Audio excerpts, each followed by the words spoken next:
You are now watching Angel Ramirez Jordan, IKYG. So, since I came on social media, and mainly YouTube more than anything else, there's been this huge discussion about race, primarily what is black and what is not black. This was kind of new to me, especially with my background, my family. We're all different shades from yellow to dark skin. Now, I have three aesthetically black looking grandparents. My dad's dad is a light skinned black man. My dad's mom is a very dark skinned black woman. And those of you who know me know that they come from the Caribbean island of Jamaica. Then my mom's dad is a brown skinned black man. And my mom's mom is a more European, indigenous, Indian mixed, fair skinned looking woman.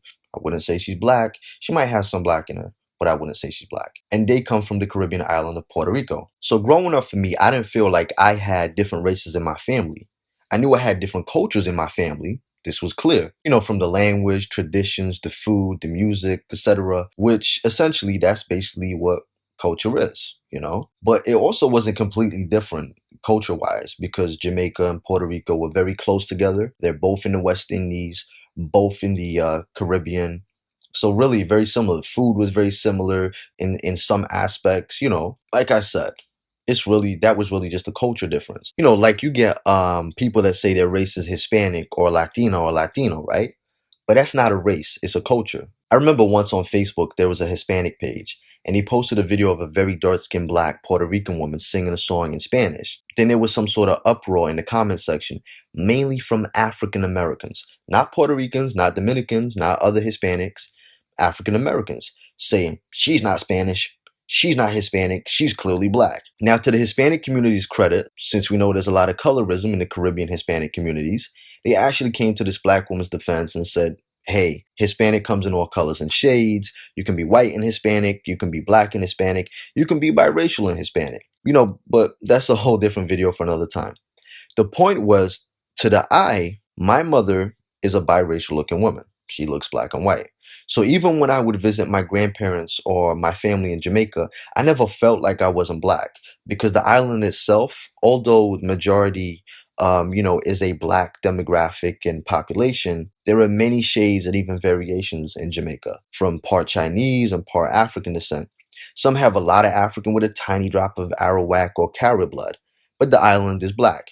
In Jamaica, they don't really use this light-skinned or mixed label to identify people. In Jamaica, if you're biracial, they actually call you brown or even red-skinned, but still see you as black. It was different going to Jamaica because in New York, I was either light-skinned or that mixed kid. But when I went to Jamaica, they called me brown. So different cultures identify you differently, which I've gotten all my life. All my life, I've been identified by the African American community as biracial. But as soon as they find out that I have a Spanish and English last name, like Ramirez Jordan, some of them will then say, see, you're biracial. You're part Hispanic and part black. Again, Hispanic isn't a color. What color or race is Hispanic? You show me a Hispanic woman like J-Lo, and I'll show you a Hispanic woman like Claudette Ortiz. Or you show me a Hispanic man like Rick Gonzalez, and I'll show you a Hispanic man like Diego Calderon. It just shows that Hispanic is not a race. You can be any race in Hispanic. So you can't really identify someone by their culture. Pitbull even says he's a white man. He clearly says he is a white man who happens to be of Hispanic culture. One of the strikes that I had against me getting into the rap game, being white, blue eyes, from Miami where nobody thought anybody could rap, and Cuban. Ay, mi madre. Now, then you have some African Americans who are a little more knowledgeable of the genetic makeup of Afro-Latinos and Puerto Ricans, and they'll be like, oh, you're Jamaican and Puerto Rican. Oh, you're full black. So it seems many people will identify you how they see you, or even regarding the knowledge they may have or may not have. So yeah, I was used to being judged as a biracial guy. I didn't like it because it made me feel like I had to defend my mother who happened to be biracial. And I had to let them know she's not white. For one, she doesn't look white. So that was just some background info really. But the point of this video is I've seen a particular comment pop up on my YouTube videos a lot from not only, quote unquote, full black people, but also half black, biracial or mixed people. They say that biracial and mixed people need to start their own race and segregate themselves. I've seen that comment come from both sides. Here's the problem I have with that whole separate race thing. Now, let's not go into the whole, oh, race is a social construct narrative, because I'm going to do a video about that soon. So be on the lookout for that, right? You got to make sure you're subscribed. Notice I said biracial and mixed as though they were two separate things, which I normally say that, right? You not notice I normally say biracial and mixed? I have a video called Mixed, light skinned, and biracial people are not black. So I want you to watch that. I'm going to put the link in the description. Now, the reason I say biracial and mixed as if they're different is because biracial means two separate races, and it normally refers to two parents of two separate races. So we also assume when someone says biracial, they mean half black and half white. It's an assumption we make. When we say mixed, we give it a wider spectrum. So mixed could be a 3/4 black and quarter white person, or triracial, like equal parts indigenous, white, or black. Or mixed could even be half Indian and half Chinese, anything like that. Technically, someone who's half, Asian and half white would also be classed as biracial. But the point is, a lot of people have their own use of these words. But the one thing that is always going to be cemented in the definitions is that biracial is someone of pretty much two equal parts black or white and so forth. Steph Curry, he's 3/4 black and a quarter white. He's not biracial. Technically, he's mixed, but a lot of us will see him as black. So myself, I personally don't fit into the criteria of a biracial person, but I could fit into the criteria of a mixed person. Now, I've always referred to myself as a mixed black guy because the majority of me is black, with a little touch of white and a smaller touch of Native American. Very similar to that of any person who descends from enslaved Africans or indigenous peoples. So here's my problem with biracial and mixed people starting their own racial group. Tiger. He's half Jamaican and half Vietnamese. A lot of people don't know that I'm, half and half Jamaican and half Vietnamese, so I eat a lot of Asian. Steph Curry. He's 3/4 black and a quarter white. Jadena is half Nigerian and half European American. Kristen Kruwek. She's half Chinese and half Dutch. Zayn Malik. He's half Pakistani and half white British. So all of these people are either biracial or mixed, right?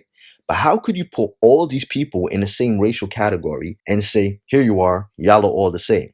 It wouldn't work because they look very different and technically they would be different races. How could you judge someone's racial status as mixed and then shove anyone that's not full anything in the same box? What you're doing is shoving them in that other category, which personally the other label I find offensive. Here you go, let me stick other on your back. You don't even deserve a label. You don't even get to pick a race. Now, I'm not saying that people don't have the right to identify as being mixed or biracial, but to put every variation of mix into one category is asinine. Having spoken to people who were Pakistani or Indian, they tell me that Zayn Malik, although half white, he's still considered Pakistani or Asian. Now, in the UK, Asian doesn't refer to Chinese or Korean or Oriental people. Remember, Asia is a big continent. And in China, their acceptance of biracial Chinese and other variations depends on the shade of your skin. I did some research, and it appears that if you're half Chinese and half European, then they like you, and they'll accept you as Chinese, but still acknowledge you're mixed, but they'll accept you as Chinese. It only really becomes a problem when you're half Chinese and half African descent. My personal opinion of why that is because of the black aspect and how dramatically different a mixed Chinese person would look once you add that African blood. Their features change a lot more dramatically than, say, if they were half white. And also because we know that there is a great deal of colorism within countries like China also. But it's that dramatic change that happens once you add that touch of black. The black gene is very dominant, right? Not in all cases, but in a lot of cases, it's very dominant. But some black people say that we need to stop accepting half black, half white people as black. So when you get the likes of Colin Kaepernick, whatever his name is, or Jesse Williams, brothers that look like that, standing up and identifying with their black half rather than their white half, some people have a problem with it. I personally don't because I see them as black. Now, white people obviously don't see a biracial person as white and they won't accept them. So why should the black community accept them, right? Well, again, it has a lot to do with looks. These brothers and sisters don't look white and in some cases have features that more closely resemble their African blood, rather than their European. White people have always tried to claim Mariah Carey, right? Because half of them don't realize her father is full black. She's half black. Her kids are 3/4 black. So white people just weren't aware that she's half black, or in some cases, she's black. So of course, they want to accept her and they'll claim her. But here's the thing. If you don't want biracial people of African descent identifying with their blackness, then you know you got to give Bob Marley back because he's half white. You got to give Lenny Kravitz back. He's half white. You got to give Naomi Campbell back because she's part Chinese and part Jamaican. You got to give Tiger Woods back. Well, actually, I think we gave Tiger Woods to the white community a while ago. You got to give Neo back. He's African American and Chinese. You got to give Miguel back. He's Mexican and African American. Got to give Khalees back. She's African American, Puerto Rican, and Chinese. Again, with the whole, these are just nationalities that I'm stating here, but it's the assumption that people have with nationalities and ethnicities and race that they confuse them, right? They confuse them, but you got to give it back because if you base on the confusion, she's Puerto Rican and Chinese, that's not black, right? You got to give Barack Obama back because, you'll have to reclassify him as the first biracial president, right? You got to give Malcolm X back too, because he's got that quarter white in him. Huey P. Newton got that quarter white in him too. Carmelo Anthony, you got to give him back. He's not 100% African. He's half Puerto Rican. Shamar Moore, ladies, you got to give his biracial ass back. Faith Evans, R&B, we got to give her back. We got to make her have her own classification. No longer black music, right? Boris Kodjoe, half white. Eartha Kitt, half white. Blake Griffin, half white. Oh yeah. You got to give Steph Curry back since he's a quarter white. My point is, a lot of these people identify as black, and they are black. The very people that claim to be full black and hold the monopoly on blackness are, funnily enough, children of the African diaspora. And they will have part white in them from slavery. Even the Hodge twins, who are both black, are only 58% African.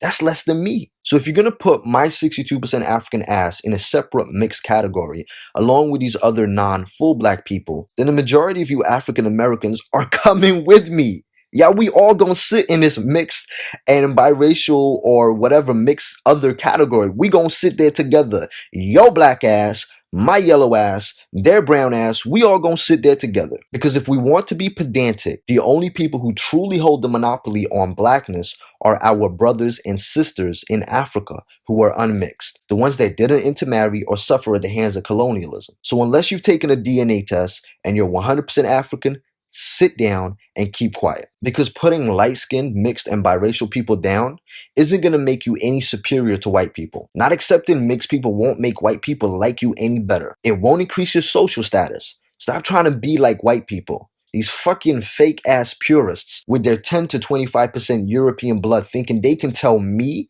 I'm not black? Sit down. Seriously. You're not full black yourselves. You're not 100% African yourselves. You have no place and no right to tell anybody that they're not black when you're not 100% African yourselves, right? I'm going to put a link in the description to a video that explains the definitions between race, ethnicity, nationality, and culture. Because here's the thing. A lot of the things that I said here were nationalities. Some of them were race. But I did that because it makes it easier for some people to understand. But I want you to click the link in the description and watch the video. It explains exactly the true definition of race, nationality, ethnicity, all of that good stuff. Follow me on Instagram and Twitter at angel_IKYG. Check me out on Facebook. The link to my Facebook will be in my description. Angel Ramirez Jordan. Peace, love, and coconut oil. IKYG. Make sure you follow me on Instagram and Twitter at angel_IKYG. If you like the video, make sure to share and definitely don't forget to subscribe. Click that bell so that you always get notifications whenever I post a video and you never miss an update. While you're there, make sure to subscribe to my backup page. Also, check out my website, www.ikyg.com. Check out any projects that I might have going on, coaching sessions, Angel's thoughts, Angel's videos, any events that might be happening. Make sure to utilize the Black Money section of the website. Advertise your business absolutely free to people that look like you, free forever. And also, check out the shop part of the site for any IKYG clothing. If you don't see clothing in your size, don't worry. Just contact us via the site and we'll arrange it just for you. And as always, all the links will be in the description. Peace, love, and coconut oil.